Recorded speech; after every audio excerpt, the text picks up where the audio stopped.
500 টাকার একটা নোট দেন না, সে 20 মিনিট শুধু আপনার চেহারার দিকে তাকিয়ে থাকবে, কিছু বলতেই পারবে না। তো আল্লাহ তাআলা এমন এক জান্নাত বান্দাকে দান করবেন, সে আফসোস করবে, আরে আসলেই তো আমার আল্লাহ আল্লাহু আকবার ছিলেন, আমি নামাজ পড়লাম 10 মিনিটে আর তিনি আমার জান্নাত দিলেন এত আলা শানে।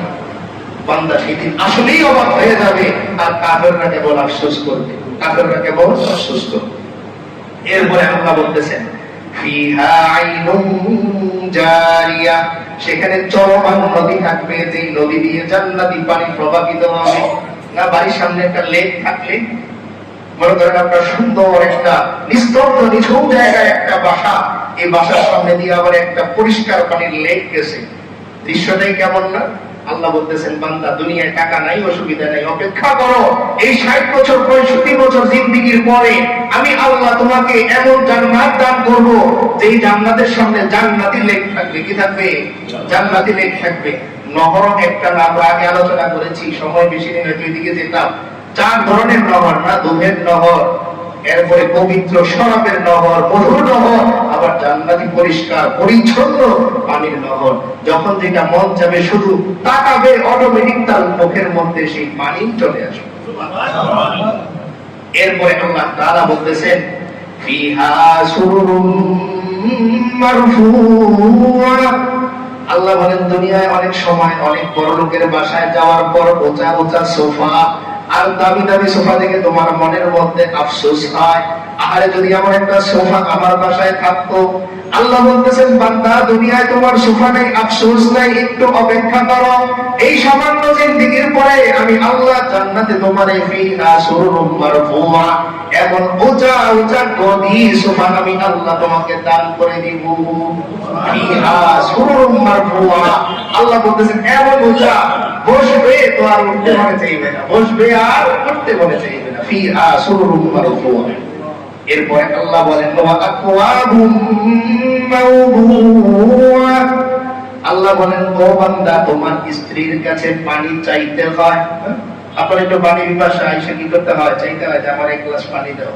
আল্লাহ বলেন না বান্দা, জান্নাতে যাওয়ার পর তোমার চাওয়া লাগবে না, তোমার সামনে জান্নাতি গ্লাসের মধ্যে পানি ভরা থাকবে, তোমার সামনে জান্নাতি গ্লাসের মধ্যে দুধ থাকবে, তোমার সামনে জান্নাতি গ্লাসের মধ্যে জান্নাতি মধু থাকবে, তোমার সামনে জান্নাতি গ্লাসের মধ্যে জান্নাতি পানি থাকবে। বান্দা তোমার দৃষ্টি ওই গ্লাসে যাওয়ার সঙ্গে সঙ্গে ওই গ্লাস তোমার মুখের মধ্যে চলে যাবে।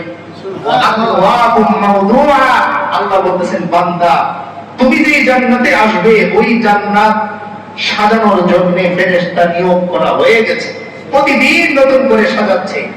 এজন্য আল্লাহ রাসূল সাল্লাল্লাহু আলাইহি ওয়াসাল্লাম বলেন যেদিন আমি মেরাজে গেলাম, ওমরের বাড়ি সেখানে দেখতে পেলাম, আর সেখানের প্রহরীরা বলতেছে ওমর কবে আসবে, ওমর কবে আসবে। আলীর ঘর আমি দেখতে পেলাম, তো সেখানের প্রহরীরা বলতেছে আলী কবে আসবে, আলী কবে আসবে। আমরা তো ঘর রেডি করেছি, কিন্তু ঘরের মালিক এখনো আসে নাই, তারা অপেক্ষা করে। ঠিক তেমনি আল্লাহ রাসূল সাল্লাল্লাহু আলাইহি ওয়াসাল্লাম এই হাদিস দ্বারা বোঝাচ্ছেন ও উম্মাহ দুঃখ নাই, কষ্ট নাই, তোমার বাড়ি সাজানো হয়ে গেছে, কেবলমাত্র বাকি আছে তোমার চোখ দুইটা বন্ধ হওয়া। এই দুনিয়ার জিন্দেগিটা একটু জেলখানার মতো পার করো, মৃত্যুর মাধ্যমে আমার আল্লাহ ওই সম্মানওয়ালা জান্নাতের অধিবাসী তোমাকে বানিয়ে দিবে। এরপরে ওয়ালা মারিকু মাসফুফা, আল্লাহ বলেন আরো একটু বলি বান্দা শোনো কেমন জান্নাত তুমি পাবা। ওয়ালা মারিকু মাসফুফা, একটা শিমুলতলার বালিশে ঘুমটা ভালো হয় না? আল্লাহ তাও ছাড়েন নাই, বলতেছেন বান্দা ওয়ালা মারিকু মাসফুফা, কোমল বালিশ আমি আল্লাহ সেখানে তোমার জন্য রাখি, যে বালিশে মাথা দিলেই না আরামের আয়েশের ঘুম চলে আসে। শুধু তাই আল্লাহ বলতেছেন ওয়াজারাবিয়ু মাবথুথা। আল্লাহ তাআলা বলেন দুনিয়ার মধ্যে অনেক সময় বড় কেউ আসলে লাল গালিচা বিছানো হয়, বিছানো হয় না? এটা আমাদের মসজিদে দেখে মাঝখান দিয়ে একটা লাল কাপড় দেয়া আছে না, সম্মানের এটা, তো লাল গালিচা বিছানো হয়। আল্লাহ তাআলা বলতেছেন বান্দা তুমি কেমন সম্মানিত জানো? তুমি যখন জান্নাতে আসবে আমি আল্লাহ তোমার লাল গালিচা দিয়ে সংবর্ধনা দিয়ে এরপরে জান্নাতে নিয়ে যাব। আল্লাহ বলতেছেন ও বান্দা কেন তুমি বোঝো না তোমার লাল গালিচা বিছানো আছে, তুমি নিশ্চিত থাকো, তুমি শুধু আমল করতে থাকো, দেখবে এসে আমি আল্লাহ তোমার জন্য জান্নাত প্রস্তুত করে রেখেছি। সব রেডি, শুধু প্রহরীরা অপেক্ষা করতেছে নাম ধরে ধরে কখন আসবে।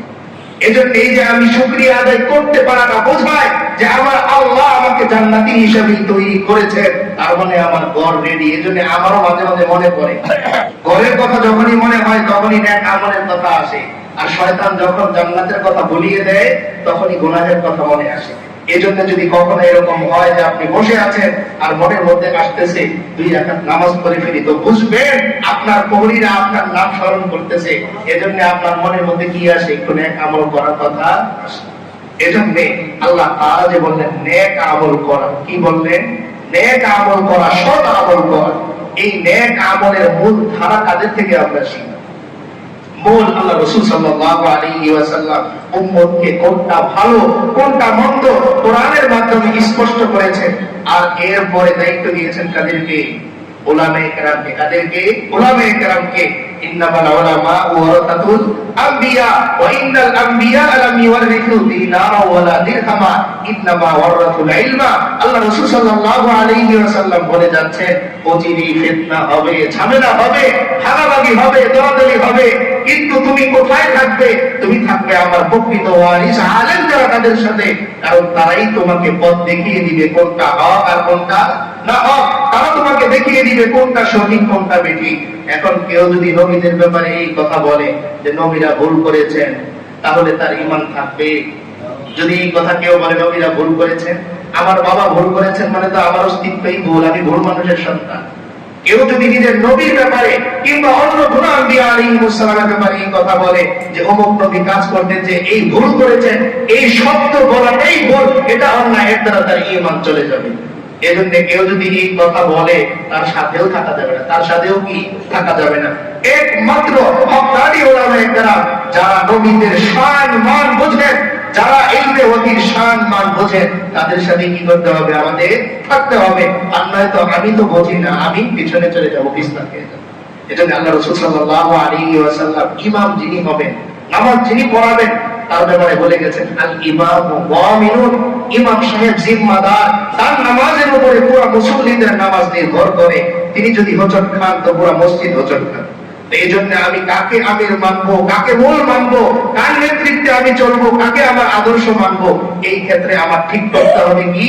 ইন্নামাল উলামা, প্রকৃত উলামায়ে কেরাম যারা, যারা আসলেই নবীর ওয়ারিস, যারা নবীদের শান বোঝেন, যারা কোরআনের শান বোঝেন, যারা উম্মতের ফায়দা বোঝেন, যারা উম্মতের কল্যাণ বোঝেন, যারা বিশৃঙ্খলা পছন্দ করেন না, উম্মতের মাঝে বিভেদ পছন্দ করেন না, তাদের সাথে আমার থাকতে হবে। আল্লাহ তাআলা আমাদের সকলকে নেক হয়ে এক হয়ে থাকার তৌফিক